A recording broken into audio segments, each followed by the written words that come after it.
No vídeo de hoje eu vou te explicar como eu invisto meu dinheiro na prática, todo o segredo revelado, vou te explicar por que eu invisto assim, nesse formato que já me trouxe um resultado aí ao longo dos últimos 7 anos e meio, de mais de 4 vezes Ibovespa, mais de 4 vezes o CDI. E um detalhe muito importante, sem abrir mão de segurança, e você vai entender. Para começar eu preciso contar para você a história da minha maior inspiração ao montar um portfólio de investimentos, ou seja, uma carteira de investimentos completa. Esse cara aqui chamado Harry Markowitz, nascido lá em 1927, é um economista americano que ficou mundialmente conhecido por receber os prêmios John von Neumann em 1989 e Nobel de Economia em 1990. Ele desenvolveu simplesmente aquele que é até hoje o mais relevante estudo sobre alocação de ativos, ou seja, a montagem de carteira de investimentos. Esse estudo científico trata dos principais pontos nos investimentos: risco, retorno, correlação e diversificação. Markowitz desenvolveu e aprimorou estudos estatísticos sobre carteiras de investimentos desde 1952. E ele conseguiu comprovar que para o mesmo nível de risco é possível obter mais retorno. E esse é o grande segredo dos investimentos. Agora a pergunta que fica é, como isso é possível? O modelo de Markowitz comprovou estatisticamente que isso é possível através da diversificação e descorrelação entre classes de ativos e dentro dessas classes de ativos também, entre os ativos entre si. Dessa maneira é possível chegar naquilo que ele chama de fronteira eficiente, ou seja, a melhor relação de risco e retorno. Na prática, é quanto risco eu corro para quanto de retorno esperado dessa junção de ativos, ou seja, dessa carteira de investimentos. A fronteira eficiente é justamente o ponto ótimo para que eu corra menos risco e tenha mais retorno. Agora, você pode estar se perguntando o que é então um portfólio descorrelacionado, ou que são classes descorrelacionadas de ativos? E é simples. Quando eu tenho uma descorrelação ou uma correlação negativa, significa que uma coisa acaba não dependendo de outra. Então pode muito bem, enquanto um ativo está subindo, outro ativo estar caindo. Um exemplo prático é que eu não posso afirmar que sempre que eu vou ao supermercado chove, porque uma coisa não tem relação com a outra, ou seja, não está correlacionada. Pode ser que no próximo dia que eu vá ao supermercado chova ou não. Como eu falei, não existe essa correlação. E quando se fala em correlação negativa, é justamente o oposto. Quando tem um ativo caindo, uma classe de ativos, a outra classe está subindo. E quando essa aqui cai, a outra tende a subir, ou seja, uma acaba compensando a outra. Um exemplo prático de correlação negativa é, por exemplo, uma gangorra. E agora só os mais velhos aqui vão lembrar, os mais velhos, diga-se de passagem, assim como eu. Se duas crianças estão brincando em uma gangorra, tem uma em cada ponta, quando uma está na parte de cima, a outra naturalmente vai estar na parte de baixo, ou seja, existe uma correlação negativa entre as duas. E quando o jogo vira, ou seja, quando a outra aqui da outra ponta acaba subindo, a outra desce. Não tem como as duas estarem na parte de cima ao mesmo tempo, assim como não tem como as duas estarem na parte de baixo. E tanto a correlação negativa quanto a descorrelação entre as classes de ativos acaba ajudando numa composição de carteira na parte da segurança e a longo prazo para o investidor que consegue aproveitar esse sobe e desce das classes de ativos, isso acaba aumentando o retorno. Agora vamos lá, para eu citar aqui classes de ativos descorrelacionadas, eu posso citar ações brasileiras e Bitcoin, elas não têm uma correlação entre si, ou seja, pode muito bem as ações brasileiras estarem subindo bastante enquanto o Bitcoin está caindo ou enquanto o Bitcoin está parado. E aí a gente pode ir acrescentando outras classes, como por exemplo metais preciosos, ouro, e a gente pegando aqui um cenário mais recente de disparada do ouro, disparada da prata, nós temos, por exemplo, queda de Bitcoin. Nós podemos citar também imóveis, e aí tem os ciclos imobiliários, não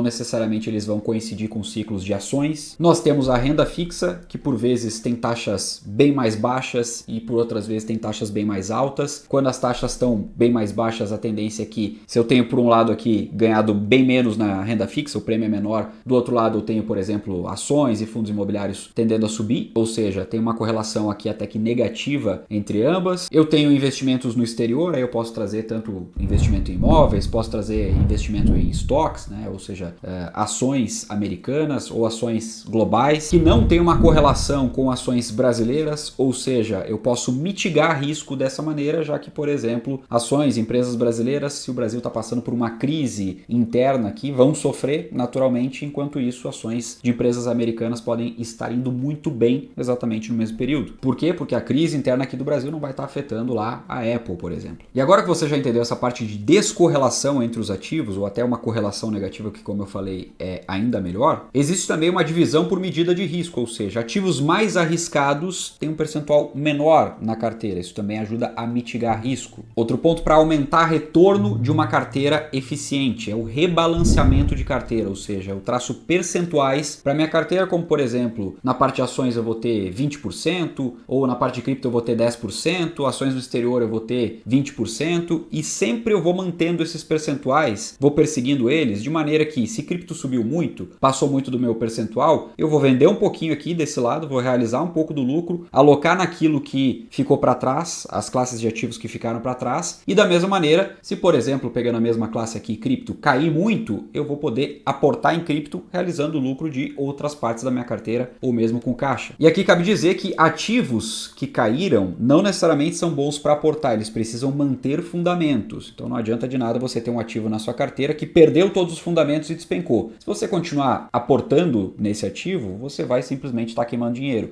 Eles precisam cumprir a regra de manter os fundamentos. Para aumentar ainda mais a eficiência de uma carteira de investimentos, os aportes regulares são essenciais. Podem ser aportes mensais, semanais, bimestrais, não importa, mas você precisa ter uma rotina de aportes regulares. De nada adianta você começar uma carteira com valor X e não aportar mais. Dessa maneira você não está investindo, você não está mitigando o risco. Você está com um risco muito mais elevado do que deveria correr, justamente porque você comprou os ativos e agora está esperando meio que na torcida ali para que a coisa se desenvolva da maneira que você imagina que vai se desenvolver, e nem sempre isso acontece. Mais um ponto essencial que eu acabei até citando aqui já é o caixa, mas falando um pouco mais detalhadamente, o caixa nada mais é do que um percentual de ativos altamente líquidos, ou seja, tá lá rendendo 100% do CDI com liquidez diária, tá no Tesouro Selic, por exemplo, tá em algum lugar que você tem acesso fácil no mesmo dia, por exemplo, para poder aproveitar oportunidades que surgem no mercado de tempos em tempos.